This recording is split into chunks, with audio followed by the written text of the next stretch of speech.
हे दोस्तों नमस्कार। एक बार आप सबका फिर से बहुत बहुत स्वागत है आप सभी के अपने यूट्यूब चैनल डियर गुरुजी पर।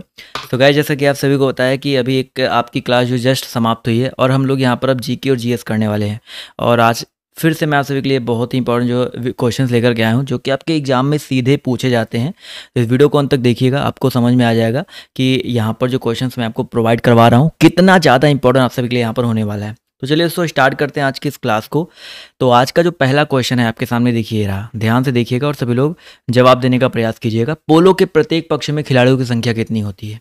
तो स्टार्टिंग के कुछ क्वेश्चन ऐसे ही हैं जो कि आपके अलग अलग खेलों से उनमें खिलाड़ियों की संख्या मैंने आपको बताई है, क्योंकि आपके पेपर में बहुत ज़्यादा भर भर के इस तरह का क्वेश्चन आता है। तो भैया याद रखिएगा, पोलो जो होता है उसके प्रत्येक पक्ष में खिलाड़ियों की संख्या कितनी होती है? 4 होती है। कितनी होती है? 4 होती है। तो इसको याद रखिएगा। अगला क्वेश्चन पूछा गया है कि बेसबॉल में प्रत्येक पक्ष में खिलाड़ियों की संख्या कितनी होती है? बहुत ही अच्छा प्रश्न है, बहुत ही अच्छा क्वेश्चन है। और सभी लोग कोशिश करिएगा कि इस प्रश्न का जवाब जो है सही दें, क्योंकि इस तरह के पेपर में आपके क्वेश्चन बहुत ज़्यादा आते हैं। बहुत बड़ा क्लास नहीं होगा तो शेयर भी कर दीजिएगा इस क्लास को। तो बेसबॉल के प्रत्येक पक्ष में खिलाड़ियों की संख्या कितनी होती है? तो आप सभी का जो सही उत्तर आपका हो जाएगा 9। ठीक है, बेसबॉल जो होता है उसमें खिलाड़ियों की संख्या जो है प्रत्येक पक्ष में कितनी होती है? 9 होती है। आप सभी को बताते हुए चलना है। अगला क्वेश्चन देखिए आपसे क्या पूछा गया है। वॉलीबॉल, बहुत इंपॉर्टेंट क्वेश्चन है। वॉलीबॉल के प्रत्येक टीम में खिलाड़ियों की संख्या कितनी होती है? इस प्रश्न का सभी लोग जवाब देने का प्रयास करेंगे। इसका जो सही उत्तर है आपका क्या हो जाएगा? तो भैया वॉलीबॉल की अगर हम बात करते हैं तो दोस्तों याद रखिएगा यहाँ पर 6 हो जाएगा। वॉलीबॉल के प्रत्येक टीम में खिलाड़ियों की संख्या कितनी होती है? 6 होती है। एक छोटा सा होमवर्क मैं आप लोग के रखता हूँ जो कि बहुत ही ज़्यादा आसान है। अपने भारत का राष्ट्रीय खेल कौन सा है? हॉकी है। अगर इस क्वेश्चन में मिल गया तो ठीक है, बट हॉकी का जो हॉकी के प्रत्येक टीम में कितने कितने खिलाड़ी होते हैं, आप लोगों को कमेंट बॉक्स में, मेन जो कमेंट बॉक्स होता है वहाँ पे जवाब देना, ठीक है। अगला क्वेश्चन, बास्केटबॉल के प्रत्येक पक्ष में खिलाड़ियों की संख्या कितनी होती है? क्या पूछा गया आपसे यहाँ पर? बास्केटबॉल पूछा गया है। तो बास्केटबॉल के प्रत्येक पक्ष में खिलाड़ियों की संख्या कितनी होती है? जवाब धीरे धीरे यहाँ पर आ रहा है और काफ़ी लोग के सही जवाब आ रहे हैं भाई। यहाँ पर 5 होते हैं। बास्केटबॉल जो होता है उसके प्रत्येक पक्ष में खिलाड़ियों की संख्या कितनी होती है? 5 होती है। तो इसको याद रखिएगा।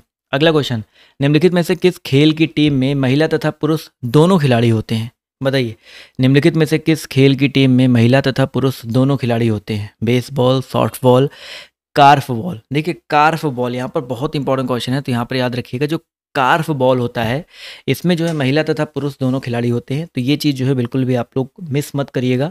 ऑप्शन नंबर सी यहाँ पर बिल्कुल करेक्ट हो जाएगा। इसके अलावा एक बहुत इंपॉर्टेंट जानकारी, मैंने हिंदी की जो बुक बना रखी है आप सभी के लिए, अगर आप लोग उस हिंदी की बुक को परचेज करना चाहते हैं तो नीचे कमेंट बॉक्स में मैंने पिन कर रखा है क्लास उस बुक की लिंक को, और डिस्क्रिप्शन बॉक्स में मैंने बुक की लिंक को डाल रखा है। तो आप लोग वहाँ से जो है हिंदी की जो किताब है मेरी खरीद सकते हैं। बहुत ही सस्ते दाम में मैंने आप लोग के लिए प्रोवाइड किया है।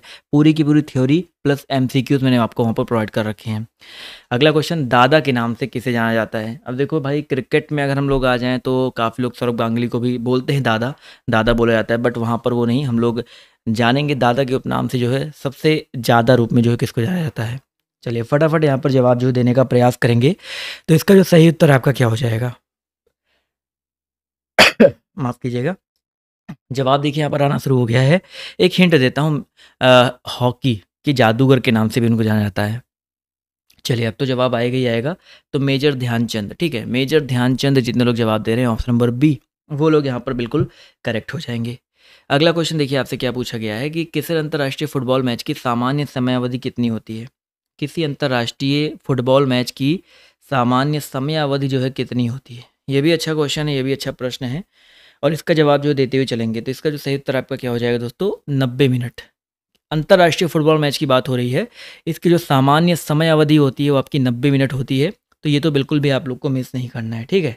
तो ऑप्शन नंबर जितने लोगों ने जवाब दिया डी, वो लोग यहाँ पर बिल्कुल करेक्ट हो जाएंगे। अगला क्वेश्चन देखिए आपसे क्या पूछा गया है। पोल वॉल्ट का बादशाह किसे कहा जाता है? ये बहुत ही अच्छा प्रश्न है भाई। पोल वॉल्ट का बादशाह जो है किसे कहा जाता है? चलिए देखते हैं कितने साथी यहाँ पर इस प्रश्न का जवाब जो है सही देते हैं। बहुत ही अच्छा प्रश्न है, बहुत ही अच्छा क्वेश्चन है, और इसका जवाब जो है सभी लोग देते हुए चलिएगा। इसका जो सही उत्तर आपका क्या हो जाएगा? चलिए, तो भैया पोल वॉल्ट का जो बादशाह है वो कहलाते हैं कौन? Sergei Bubka. ये अच्छा प्रश्न है भाई, सेर्गेई बुबका, ये नाम जो है याद रखिएगा। पोल वॉल्ट का बादशाह जो इनको कहा जाता है। अगला क्वेश्चन देखिए आपसे क्या पूछा गया है। क्रिकेट खिलाड़ियों के मध्य हॉलीवुड के नाम से जाने जाते हैं। क्रिकेट खिलाड़ियों के मध्य किसके नाम से भाई? हॉलीवुड के नाम से कौन जाने जाते हैं? विनोद कांबली, शेन वॉर्न, सचिन या सौरभ गांगुली? ये अच्छा प्रश्न है। देखते हैं कितने लोग यहाँ पर सही जवाब देते हैं भाई। तो भैया क्रिकेट खिलाड़ियों के मध्य जो है हॉलीवुड के नाम से शेन वॉर्न एक ऑस्ट्रेलियाई प्लेयर थे। और ये मतलब इनको क्या फिरकी का जादूगर कह सकते हैं। मतलब इनकी स्पिन जो इतनी खतरनाक होती थी कि कहाँ से कहाँ कट जाती थी, लोगों को पता भी नहीं चल पाता था। तो यहाँ पर शेन वॉर्न इनको मध्य खिलाड़ियों के मध्य इनको हॉलीवुड के नाम से जाना जाता था। अगला क्वेश्चन देखिए आपसे क्या पूछा गया है। ग्रेट डिलेयर उपनाम से जो है अंतर्राष्ट्रीय कौन सा अंतर्राष्ट्रीय क्रिकेट अंपायर जाना जाता है। चलिए इसका जवाब जो देते हुए चलिएगा। इस प्रश्न का जो सही उत्तर आपका क्या हो जाएगा। बहुत ही अच्छा प्रश्न है। तो इसका जो सही उत्तर आपका क्या हो जाएगा। जवाब देखिए आना शुरू हो गया है। तो इस प्रश्न की अगर हम बात करते हैं, इस प्रश्न का जो सही उत्तर है आपका क्या हो सकता है। इसका जो सही उत्तर आपका हो जाएगा डिकी बर्ड। ठीक है, डिकी बर्ड। जितने लोग जवाब दे रहे हैं ऑप्शन नंबर बी, वो लोग यहाँ पर बिल्कुल करेक्ट हो जाएंगे। ग्रेट डिलेयर उपनाम से जाने जाते थे। अगला question. Bombay bomber, bomber BOMBER bomber की बात हो रही है। बॉम्बे बॉम्बर किस अंतर्राष्ट्रीय क्रिकेटर का उपनाम है। देखते हैं कितने लोग यहाँ पर सही जवाब देते हैं। अच्छा क्वेश्चन है, अच्छा प्रश्न है, और यहाँ पर सभी लोग जवाब देने का प्रयास कीजिएगा। इसका जो सही उत्तर आपका क्या हो जाएगा। जवाब देखिए धीरे धीरे यहाँ पर आना शुरू हो गया है। तो भैया बॉम्बे बॉम्बर के नाम से जो जाने जाते थे सचिन तेंदुलकर। कौन जाने जाते थे भाई। सचिन तेंदुलकर जाने जाते थे। Master blaster, Bombay bomber, little master, इसके अलावा the God, cricket of God, God of cricket, बहुत सारे उपनाम से जो है जाने जाते हैं। तो ऑप्शन नंबर जितने लोग जवाब दे रहे हैं ए वो लोग यहाँ पर बिल्कुल करेक्ट हो जाएंगे। अगला क्वेश्चन पूछा गया है लिटिल मास्टर। अभी मैंने आपको बता दिया भाई, लिटिल मास्टर के नाम से कौन से भारतीय जाने जाते हैं भाई। तो यहाँ पर जो करेक्ट आंसर, अच्छा माफ़ कीजिएगा मैं थोड़ा सा मिस्टेक है, मास्टर ब्लास्टर के नाम से सचिन तेंदुलकर जाए जाते हैं और लिटिल मास्टर के नाम से सुनील गावस्कर जाए जाते हैं। ये मेरे से मिस्टेक हुआ, माफ़ी चाहूँगा आप सभी से। थोड़ा सा कन्फ्यूजन हो जाता है भाई, इंसान मैं भी हूँ। तो यहाँ पर ये चीज़ याद रखिएगा, लिटिल मास्टर सुनील गावस्कर और मास्टर ब्लास्टर सचिन तेंदुलकर, ये चीज़ याद रखिएगा। अब तो गलत नहीं करेंगे ना आप लोग। चलिए कोई बात नहीं, हो जाती है गलतियाँ, इंसान ही हूँ। अगला क्वेश्चन। टर्मिनेटर के नाम से जो ये कौन जाना जाता है। टर्मिनेटर, टर्बन कौन पहनता है बताइए, सब लोग बताते हुए चलिएगा। टर्मिनेटर के नाम से कौन जाना जाएगा। मुरली कार्तिक, सुरेश रैना, और यहाँ पर महेंद्र सिंह धोनी या हरभजन सिंह। तो भैया इसका जो सही उत्तर आपका क्या हो जाएगा भाई, हरभजन सिंह, क्योंकि वो टर्बन पगड़ी पहनते हैं, इसी वजह से इनको जो है टर्मिनेटर के नाम से जो है जाना जाता है। ठीक है, तो यहाँ पर गलत नहीं करेंगे ना। टर्मिनेटर के नाम से कौन जाना जाता है भाई, आपके यहाँ पर हरभजन सिंह जाने जाते हैं। चलिए दोस्तों आते हैं, बढ़ते हैं अगले क्वेश्चन पर। तो पोल वॉल्ट के बादशाह सरगेई बुबका, अभी मैंने आपको बताया था पोल वॉल्ट के बादशाह के नाम से सरगेई बुबका जाने जाते हैं। अब इनका संबंध जो आपका किस देश से, आपसे ये पूछा गया है। इनका संबंध आपका किस देश से, आपको ये बताते हुए चलना है। यूक्रेन, रसिया, ऑस्ट्रेलिया या न्यूजीलैंड। तो दोस्तों याद रखिएगा यहाँ पर जो सही उत्तर आपका क्या हो जाएगा। जवाब देखिए यहाँ पर आना शुरू हो गया है। तो इस प्रश्न का जो सही उत्तर आपका क्या हो जाएगा, ऑप्शन नंबर ए हो जाएगा, यूक्रेन। जितने लोग यूक्रेन जवाब दे रहे हैं ऑप्शन नंबर ए वाला, वो लोग यहाँ पर जो है बिल्कुल करेक्ट हो जाएंगे। अगला क्वेश्चन देखते हैं आपसे यहाँ पर क्या पूछा गया है कि साइकिलिंग का खेल परिसर क्या कहलाता है। साइकिलिंग का जो खेल परिसर है वो आपका क्या कहलाता है। वेलोड्रम, रिंक, रेंज या कोर्स। क्वेश्चन नंबर 45 से इसका जवाब जो देते हुए चलिएगा। साइकिलिंग का जो खेल परिसर है आपका क्या कहलाता है। बहुत ही अच्छा प्रश्न है, बहुत ही अच्छा क्वेश्चन है, और सभी लोग प्रयास करती करिएगा जवाब देने का। ठीक है, जवाब देखिए बिल्कुल सही आ रहा है। तो साइकिलिंग का जो खेल परिसर है वो बेसिकली आपका वेलोड्रम कहलाता है। क्या कहलाता है भाई आपका, वेलोड्रम कहलाता है। तो वेलोड्रम जितने लोग जवाब दे रहे हैं ऑप्शन नंबर ए वाला, वो लोग यहाँ पर जो है बिल्कुल करेक्ट हो जाएंगे। चलिए साथियों आते हैं, बढ़ते हैं अगले प्रश्न की तरफ। तो अगला प्रश्न देखिए आपसे यहाँ पर क्या पूछा गया है। मुक्केबाजी का खेल परिसर बताइए क्या कहलाता है। मुक्केबाजी, जिसमें लोग मुक्केबाजी खेलते हैं, उसके खेल परिसर को क्या कहते हैं। तो देख सकते हैं आज के क्वेश्चंस कितने ज़्यादा जो इम्पोर्टेंट है देखने को आपको मिल रहे हैं। इस प्रश्न का सभी लोग जवाब जो देने का प्रयास कीजिएगा। तो भैया यहाँ पर मुक्केबाजी का जो खेल परिसर है वो बेसिकली आपका डायमंड रिंग, रिंग या रेंज में रिंग कहलाता है। ठीक है, रिंग यहाँ पर जो है कहलाता है। तो ऑप्शन नंबर जितने लोग सी जवाब दे रहे हैं, काफ़ी लोग यहाँ पर डायमंड जवाब दे रहे हैं, बट यहाँ पर रिंग जो है डायमंड जो उससे संबंधित है। ठीक है, डायमंड जो है उससे संबंधित है। तो यहाँ पर ये चीज़ याद रखिएगा। चलिए अगले क्वेश्चन की तरफ बढ़ा जाए। कुछ लोग अभी भी कंफ्यूज हैं, तो बताइए सर जी क्या कंफ्यूजन है, क्यों दिक्कत आ रही है। मुक्केबाजी का खेल परिसर ही तो पूछा गया है। चलिए अगला क्वेश्चन देखिए आपसे यहाँ पर क्या पूछा गया है, ध्यान से देखिएगा कि घुड़सवारी का खेल परिसर जो आपका क्या कहलाता है।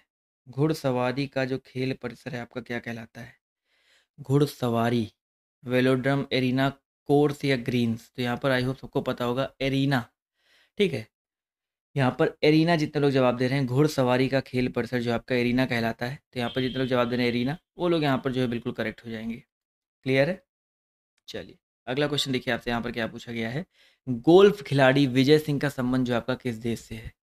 गोल्फ खिलाड़ी विजय सिंह का जो संबंध है आपका किस देश से है? ऑस्ट्रेलिया, न्यूजीलैंड, यूक्रेन या फिजी? देखते हैं यहाँ पर। विजय सिंह नाम से लग रहा है इंडियन, बट यहाँ पर याद रखिएगा इनका जो संबंध है आपका फिजी से है। ठीक है, विजय सिंह की अगर हम बात करते हैं तो ये एक गोल्फ खिलाड़ी हैं और इनका जो संबंध है आपका किससे भाई? फिजी से है। तो ये चीज़ जो याद रखिएगा। चलिए बहुत ही अच्छी बात है। जितने लोगों ने यहाँ पर जवाब दिया ऑप्शन नंबर डी वाला, वो लोग यहाँ पर जो है बिल्कुल करेक्ट हो जाएंगे। चलिए बहुत ही अच्छी बात है। अगले क्वेश्चन तरफ बढ़ा जाए। अगला क्वेश्चन देखिए आपसे यहाँ पर क्या पूछा गया है, ध्यान से देखिएगा। स्केटिंग खेले जाने वाले स्थान को क्या कहा जाता है? स्केटिंग खेले जाने वाले स्थान को जो है क्या कहा जाता है? चलिए अच्छा प्रश्न है, अच्छा क्वेश्चन है और सभी लोग यहाँ पर जवाब जो देने का प्रयास करेंगे। जहाँ पर स्केटिंग खेला जाता है उस स्थान को क्या कहते हैं? तो दोस्तों याद रखिएगा उस स्थान को रिंक का है, ये चीज़ याद रखिएगा। स्केटिंग यहाँ पे खेला जाता है उस स्थान को रिंक कहते हैं, का वाला यहाँ पर जो है याद रखिएगा। ठीक है, अगला क्वेश्चन देखिए आपसे यहाँ पर क्या पूछा गया है। किस खेल का खेल परिसर कोर्स कहलाता है? चलिए भाई कोर्स बताइए, किस खेल का खेल परिसर कहलाता है? बेसबॉल, आइस हॉकी, गोल्फ या सॉफ्ट बॉल? तो भैया किस खेल का खेल परिसर कोर्स कहलाता है? तो दोस्तों याद रखिएगा गोल्फ। गोल्फ का जो खेल परिसर है वो आपका कोर्स कहलाता है। तो ये बहुत ही ज़्यादा इंपॉर्टेंट प्रश्न है, तो इसको बिल्कुल भी आप लोग को गलत नहीं करना है। ठीक है, अगला क्वेश्चन देखिए क्या कह रहा है। निम्नलिखित में से किस कप का संबंध लॉन टेनिस से है? निम्नलिखित में से किस कप का संबंध लॉन टेनिस से है? Davis Cup, Subroto Cup, Nehru Cup या इनमें से कोई नहीं? इस प्रश्न का सभी लोग जवाब देते हुए चलिएगा। तो भैया याद रखिएगा यहाँ पर डेविस कप, लॉन टेनिस से यहाँ पर जो करेक्ट हो जाएगा आपका क्या? डेविस कप यहाँ पर जो है आपका हो जाएगा। बहुत ही ज़्यादा इंपॉर्टेंट क्वेश्चन है, तो इसको जो है याद रखिएगा। नेहरू कप आप लोग बताते हुए चलिएगा। नेहरू कप जो आपका किससे संबंधित है? बहुत ही इंपॉर्टेंट क्वेश्चन है, सभी लोग बताते हुए चलिएगा। नेहरू कप जो है किससे संबंधित है? जवाब देखिए आना शुरू हो गए। तो नेहरू कप जो है याद रखिएगा फुटबॉल से संबंधित। ठीक है, फुटबॉल में दिया जाता है, तो एक फेडरेशन कप है ये, फुटबॉल में दिया जाता है, तो ये चीज़ जो है याद रखिएगा। सुब्रतो कप बताओ सर जी किससे संबंधित है? सुब्रतो कप, ये भी क्वेश्चन आपके पेपर में बन सकता है। तो सुब्रतो कप जो है ये भी आपका फुटबॉल से ही संबंधित है, जबकि यहाँ पर डेविस कप आपका लॉन टेनिस से है। तो ये चीज़ जो है बिल्कुल भी आप लोग गलत नहीं करिएगा। अगला क्वेश्चन, यूरो कप जो है का संबंध आपका किससे है? यूरो कप का संबंध बताइए, फटाफट बताते हुए चलेंगे सर जी किससे हो जाएगा। अच्छा क्वेश्चन है, अच्छा प्रश्न है और जवाब देखिए यहाँ पर धीरे धीरे आना शुरू हो गया है। तो इस प्रश्न का जो सही उत्तर है आपका क्या हो जाएगा? यूरो कप का संबंध आपका फुटबॉल से ही है। ठीक है, तो फुटबॉल से सुब्रतो कप हो गया, नेहरू कप हो गया, यूरो कप हो गया। आपको इस तरह के हर क्वेश्चंस मिलते रहेंगे। बस चैनल को सब्सक्राइब करते हुए चलिएगा, वीडियो को लाइक करते हुए चलिएगा, तो आपको बहुत ज़्यादा इंपॉर्टेंट जो क्वेश्चंस हैं आपको जो मैं प्रोवाइड करवा रहा हूँ वो आपको वहाँ पर मिलते हुए रहेंगे। अगला क्वेश्चन, ओलंपिक खेल कितने वर्ष के अंतराल पर आयोजित किए जाते हैं? ओलंपिक जो खेल है कितने वर्ष के अंतराल पर आयोजित किए जाते हैं? 1, 3, 4 या 2? चलिए भाई, ओलंपिक खेल आप सभी को पता है भाई प्रत्येक 4 वर्ष। ठीक है, हर साल नहीं होता है, प्रत्येक 4 वर्ष के अंतराल पर ज़्यादातर जो आपके खेल होते हैं, बड़े खेल जो होते हैं, विश्व कप हो गए, ओलंपिक हो गया, राष्ट्रमंडल हो गए, ये हर 4 वर्ष के अंतराल पर ही आयोजित होते हैं। तो इनको तो बिल्कुल आप लोग को गलत नहीं करना है। ठीक है, अगला क्वेश्चन, किस वर्ष भारत ने ओलंपिक खेलों में हॉकी का पहला स्वर्ण पदक जीता था? ये अच्छा प्रश्न है। किस वर्ष, क्वेश्चन क्या पूछा गया है, सभी लोग यहाँ पर क्वेश्चन के हिसाब से जवाब देने का प्रयास करेंगे। किस वर्ष भारत ने ओलंपिक खेलों में हॉकी का पहला स्वर्ण पदक जीता था? जवाब देखिए यहाँ पर धीरे धीरे आना शुरू हो गया है। तो यहाँ पर काफ़ी लोग 1948, 1928, 1935 सबके अलग अलग जवाब आ रहे हैं, बट यहाँ पर दोस्तों याद रखिएगा 1928 में। ठीक है, 1928 में जो है ओलंपिक खेलों में हॉकी का पहला स्वर्ण पदक जो है जीता गया था। तो ये चीज़ जो है आप लोग याद रखिएगा। बहुत ही अच्छा प्रश्न है, बहुत ही अच्छा क्वेश्चन है। अच्छा देखिए कई बार आपके पेपर में ये भी आता है कि भैया जो है हॉकी को राष्ट्रीय खेल कब घोषित किया गया? ठीक है, हॉकी को राष्ट्रीय खेल जो है मतलब क्यों माना जाता है? क्योंकि आप सबको पता है कि राष्ट्रीय खेल दिवस जो है हॉकी के जो जादूगर थे मेजर ध्यानचंद, उनके उपलक्ष्य में उनके नाम से मनाया जाता है 29 अगस्त को। ये भी चीज़ याद रखिएगा, राष्ट्रीय खेल दिवस कई बार आपके पेपर में आता है। क्रिकेट के पिच की लंबाई कितनी होती है? चलिए इसका जवाब जो देते हुए चलिएगा। क्रिकेट के पिच की लंबाई कितनी होती है? जवाब देखिए यहाँ पर धीरे धीरे आना शुरू हो गया है। तो भाई क्रिकेट पिच की अगर लंबाई की अगर हम बात करते हैं तो 22 गज के आसपास होता है, जो कि यहाँ पर कोई भी ऑप्शन सही नहीं दिया गया। ठीक है, कोई भी ऑप्शन सही नहीं है। और मीटर में अगर जाएंगे, देखो गज में 25 गज है, बट मीटर एक दो ऑप्शन तो मीटर वाले हैं ना, तो 20.12 मीटर, लगभग 20.1 मीटर, ऐसे याद रखिए, मैं आपको करेक्ट कर देता हूँ।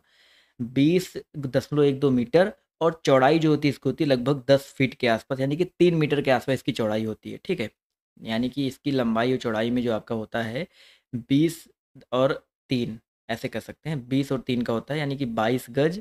और आपका यहाँ पर 3 फीट 3 मीटर आपका चौड़ा होता है। चलिए अगला क्वेश्चन देखिए, आपसे यहाँ पर क्या पूछा गया है, ध्यान से देखिएगा और सभी लोग जवाब देने का प्रयास कीजिएगा। क्रिकेट में बल्ले की अधिकतम लंबाई कितनी होती है? क्रिकेट में बल्ले की अधिकतम लंबाई कितनी होती है? ये सब क्वेश्चन आपके लिए जो है, एक एक एक क्वेश्चन आपके लिए बहुत ज़्यादा इंपॉर्टेंट है, तो गलत मत करिएगा। तो भैया याद रखिएगा यहाँ पर जो करेक्ट आंसर आपका क्या हो जाएगा, 38 इंच, 38 इंच जितने लोग जवाब दे रहे हैं वो लोग यहाँ पर बिल्कुल करेक्ट हो जाएंगे। अब देखिए कुछ कुछ बुक्स में आपको इधर उधर की चीज़ें मिलेंगी, बट जो एग्जैक्ट आपका होता है मैं आपको बता रहा हूँ कि जो क्रिकेट में बल्ले की लंबाई होती है वो 38 इंच होती है, 965 मिलीमीटर जो है माना गया है। तो ये चीज़ जो है बिल्कुल भी आप लोग को गलत नहीं करना है। ठीक है, अगला क्वेश्चन, क्रिकेट में भूमि से स्टंप्स की ऊंचाई कितनी होती है? जो क्रिकेट में भूमि से स्टंप्स की ऊंचाई जो है आपकी कितनी होती है? क्रिकेट में भूमि से स्टंप्स की ऊंचाई कितनी होती है? चलिए जवाब देखिए आना शुरू हो गया है। तो स्टंप्स की लंबाई सिंपली आपसे यहाँ पर पूछा गया है, तो यहाँ पर याद रखिएगा 27 इंच। ठीक है, 27 इंच जो है याद रखिएगा। उनके बीच में अगर गैप पूछा जाता है तो 9 इंच का गैप होता है। ठीक है, 9 इंच का गैप होता है, ये चीज़ याद रखिएगा। और जो गिल्ली रखी जाती है वो 1.3 सेंटीमीटर की गिल्ली होती है। तो ये चीज़ें याद रखिएगा। क्रिकेट के नियमों के अंतर्गत ये सारी चीज़ें जो आती है, ये चीज़ जो बिल्कुल मिस मत करना है। फुटबॉल में गोल पोस्ट की चौड़ाई कितनी होती है? फुटबॉल में जो गोल पोस्ट होता है उसकी चौड़ाई फटाफट बताते हुए चलिएगा कितनी होती है। बहुत ही अच्छा प्रश्न है, बहुत ही अच्छा क्वेश्चन है, और सभी लोग बताते हुए चलेंगे भाई। फुटबॉल में जो गोल पोस्ट होता है उसकी चौड़ाई कितनी होती है?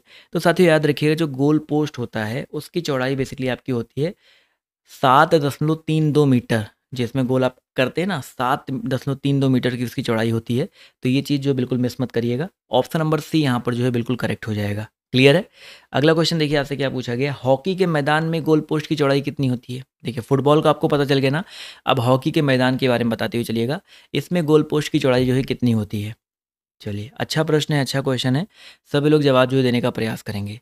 तो भैया याद रखिएगा, हॉकी के मैदान में गोल पोस्ट की जो चौड़ाई होती है वो आपकी कितनी होती है? 3.66 मीटर होता है, यानी कि इसकी कम होती है, जबकि फुटबॉल की ज़्यादा होती है। फुटबॉल का बॉल भी काफ़ी बड़ा होता है, तो आपको पता होना चाहिए उसके हिसाब से, तो ये ऑब्वियस ही बात है। तो 3.66 मीटर जितने लोग जवाब दे रहे हैं ऑप्शन नंबर सी, वो लोग यहाँ पर बिल्कुल करेक्ट हो जाएंगे। अगला क्वेश्चन, बैडमिंटन में नेट की ज़मीन से ऊंचाई कितनी होती है? एक एक क्वेश्चन आपके लिए यहाँ पर इंपॉर्टेंट, अगला भी पार्ट जो जल्दी आने वाला है, हो सकता है आज ही आ जाए। तो बैडमिंटन में नेट की ज़मीन से ऊंचाई जो है कितनी होती है? क्वेश्चन नंबर 60 है, जवाब देखिए आना शुरू हो गया है। तो इस प्रश्न का जो सही उत्तर आपका क्या हो जाएगा? जवाब देखिए यहाँ पर आना शुरू हो गया है। तो बैडमिंटन में नेट की ज़मीन से जो ऊंचाई होती है, तो याद रखिएगा 1.59 मीटर। ठीक है, कितना होता है भाई? 1.59 मीटर, इतना होता है भाई बैडमिंटन में नेट की ज़मीन से ऊंचाई। क्लियर है यहाँ तक के क्वेश्चंस? आप सभी को एक बार फिर से मैं एक रिमाइंड देना चाहूँगा कि आप लोग अगर अभी तक हमारी इस ऐप को डाउनलोड नहीं किए तो ऐप को डाउनलोड कर लीजिएगा। हिंदी की अगर बुक लेनी जो मैंने खुद बनाया हुआ है तो उसका लिंक वहीं नीचे दे रखा है, आप लोग हिंदी की बुक वहाँ से ले सकते हैं। अगर आपने अभी तक इंस्टाग्राम पे हमको फॉलो नहीं किया है तो इंस्टाग्राम पे हमें फॉलो कर लीजिएगा, क्योंकि डेली मैं आप सभी के लिए वहाँ पर जो इंपॉर्टेंट चीज़ें है प्रोवाइड करता रहता हूँ। तो आज की इस क्लास में सिर्फ इतना ही। बिकले बाय, टेक केयर, जय हिंद जय भारत। मिलते हैं आप सभी से नेक्स्ट वीडियो में। क्लास कैसी लगी कॉमेंट करके बताना बिल्कुल भी मत भूलिएगा। धन्यवाद।